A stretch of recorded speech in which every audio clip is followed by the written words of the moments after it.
Hello and welcome to Asia Calling, your window on Asia. In today's program, the international brand Gap accused of polluting Indonesia's rivers. Also, the battle over Yangon's heritage. And the Hazara minority in Pakistan under attack. Welcome to the program. I'm Rebecca Henschke.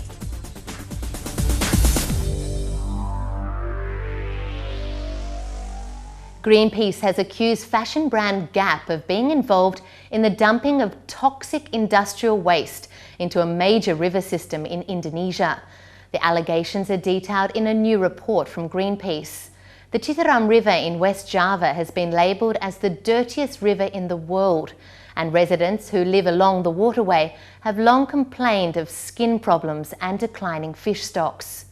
Greenpeace claims an Indonesian garment factory, Gistex Group, is one of the companies behind the pollution, and they're linked to the global brand Gap.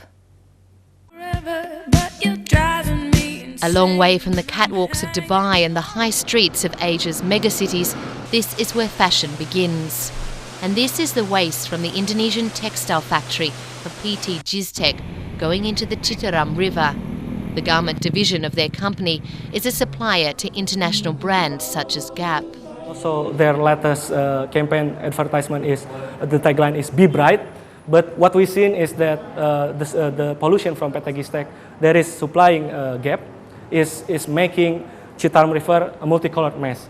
In samples taken in May last year from 3 outfills from Gistex textile factory, Greenpeace say they found a cocktail of hazardous substances. For example, nonylphenol and nonylphenol ethoxylate.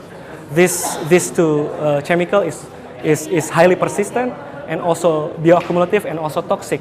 And also it contains the properties to disrupt the hormone system of human. And that is very worrying. These chemicals that are found in detergents are banned in Europe, but are not outlawed in Asia.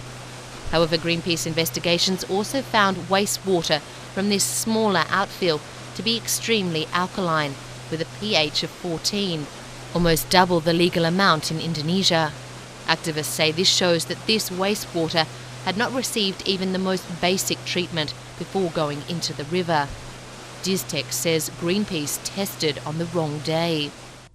May 2012, which in that period we have some renovation in our facility, the water treatment facility, in order to get more efficient, and we have planned to reuse the water. So that's all. We have the proof, and we asked. So you're saying in this 1 month, in May 2012, when these samples were taken, they found pH 14, when legally, I understand in Indonesia, you're only allowed to have pH to 9. There were also other very dangerous chemicals in there that can disrupt the hormones of humans. This was just a one-off event? This may be just sometime, not so often happen like that. What we understand is during our renovation process is maybe some of a part is out of order, so it's beyond our control. Also, we didn't control well. So I believe that maybe 15-20 minutes happen like that. The Indonesian government gave the company a safe pH rating during the same month. Government samples in May last year found a pH of 8, just under the legal level of 9. The government, however, has placed signs on the company's outfills like this that read, "Be careful, dangerous waste." But they're reluctant to put more pressure on the industry. Ada 4 sumber utama sebetulnya penyebab buruknya dari kualitas air Sungai Citarum. Yang pertama tentu saja bahwa industri yang kita bahas pada hari ini. Kemudian yang berikutnya adalah domestik. Domestik itu dari rumah tangga. Yang berikutnya adalah peternakan dan juga pertanian. Jadi itu 4 sumber utama yang memang menurunkan kualitas Sungai Citarum. Pemerintah harus berhenti menyalahkan masyarakat bahwa sebenarnya limbah domestik ini yang benar-benar sampai ke badan air hanya 15-30%. Beda dengan industri yang koefisiennya 1, dalam artian 100, jumlahnya 100 yang mereka buang sampai ke badan airnya 100. Oke. Greenpeace wants GAP and its supplying companies to commit to zero discharge of all hazardous chemicals by 2020. And also to require their supplier actually to disclose the pollution information from their that is released by their supplier from around the world. Launched 3 years ago, Greenpeace's campaign has already convinced 17 international brands, including Levi's and Zara, to commit to zero discharge.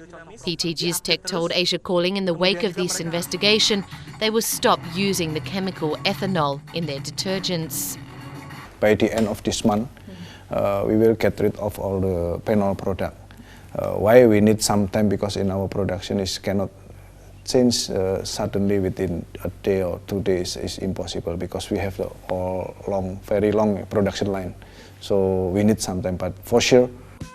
In an email, GAP has also said that they have reiterated to PT Gistex's parent company the importance of adherence to our Code of Vendor Conduct.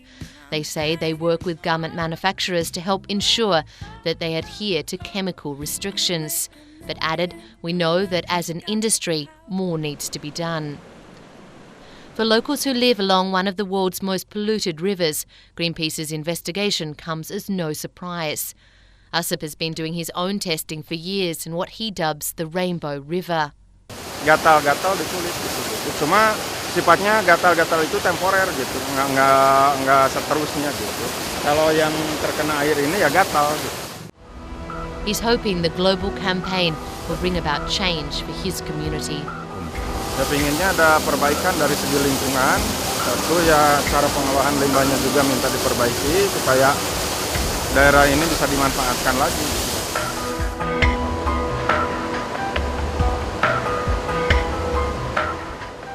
For Asia Calling, this is Rebecca Henschke in Jakarta.